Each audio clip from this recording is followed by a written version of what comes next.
Bonjour, bienvenue à toutes et à tous. Aujourd'hui, on se retrouve pour un nouveau tutoriel sur le logiciel Revit Architecture. Alors, aujourd'hui, nous allons réaliser un tutoriel qui sera assez simple. Alors, je sais que lorsqu'on est débutant, vous allez remarquer que dans Revit, quand on commence les éléments de coupe, les éléments d'annotation de coupe, d'élévation ne sont pas forcément comme on les souhaite.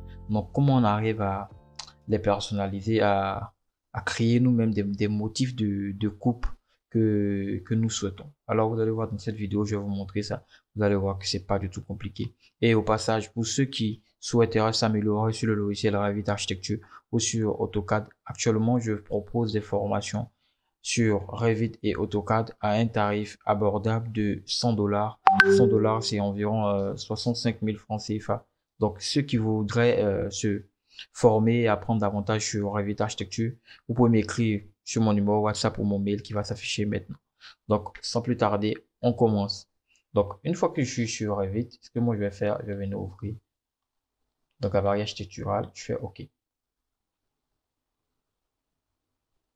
Alors, les éléments que nous allons dessiner, vous allez voir, ce sont des éléments d'annotation classique, hein. Vous allez voir que vous pouvez toujours, si vous le voulez, même lorsque vous allez changer l'échelle, ça va s'adapter. Ça va s'adapter automatiquement.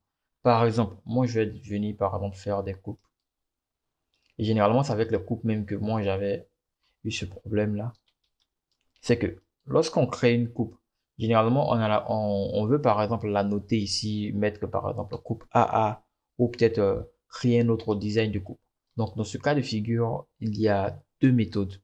Bon, aujourd'hui, moi, je vais vous montrer la méthode la plus simple. Alors, pour la méthode la plus simple, ce qu'on va faire, bon, moi, je vais afficher ça. Voilà, c'est uniforme, c'est mieux. Parfait. Donc, la méthode la plus simple, ce que moi, je vais faire, moi, je vais venir, normalement, dans l'élaboration de projet, et je vais aller dans recherche. Et dans recherche, ici, je vais mettre coupe. OK. Donc, une fois que j'ai tapé coupe, il me liste en fait tous les éléments, tous les noms où il y a coupe. Et ce qui m'intéresse, moi, c'est dans la famille. Ici, dans la famille, je vais chercher extrémité de la ligne de coupe pleine. Parce que c'est ça. Ça, c'est l'extrémité de la ligne de coupe pleine. C'est un motif. Bon, je le sais par expérience parce que c'est son nom. Et dans extrémité de la ligne de coupe pleine, ce que moi je vais venir faire, je vais cliquer ici et faire un clic droit et on va aller dans édition.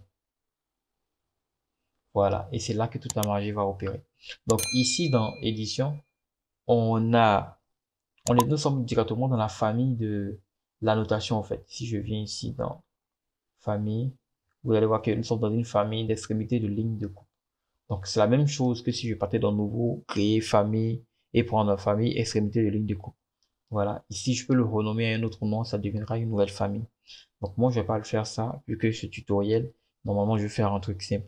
Donc, ici, vous avez la possibilité de changer, par exemple, le motif de coupe que vous voulez. Par exemple, moi, je vais décider de virer ça. Et ici, qu'est-ce que je remarque? On a ça que je vais virer. On a ça aussi que je vais virer. Voilà. Je vais le garder. Je vais virer ça. Virer ça. Parfait. Et ça, je double-clique à l'intérieur. Je vire tout. Je vais prendre ça et faire tabulation. OK. Donc, j'ai un élément comme cela. Et cet élément-là, on remarque que c'est une famille de libellés. Bon, les familles de libellés, ce sont des familles qui vont en fait reprendre des paramètres qu'on va définir déjà dans Revit.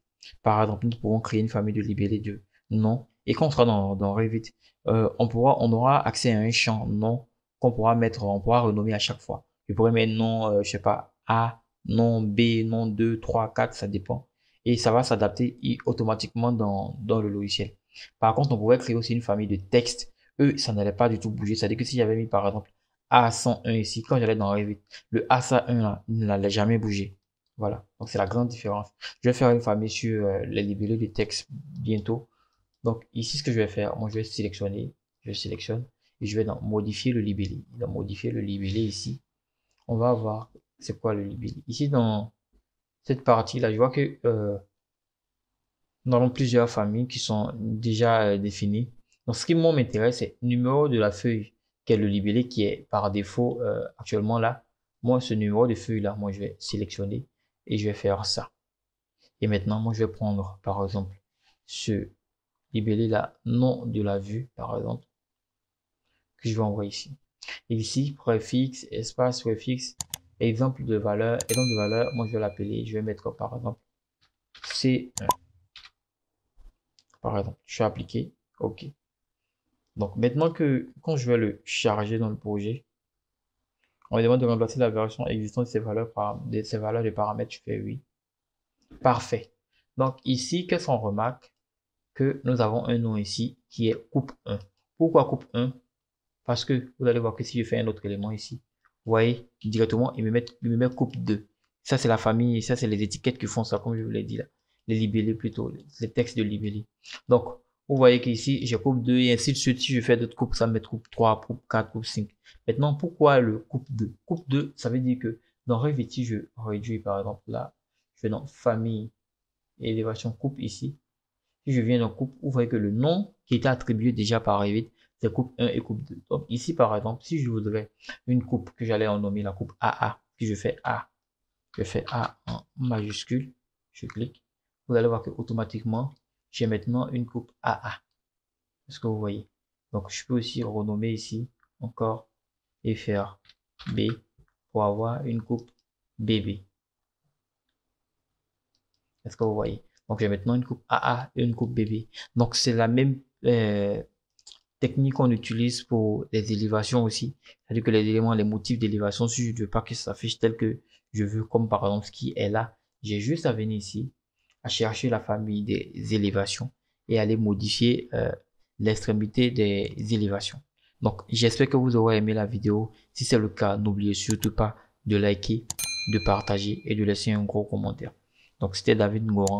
On se retrouve très prochainement pour un nouveau tutoriel. Merci.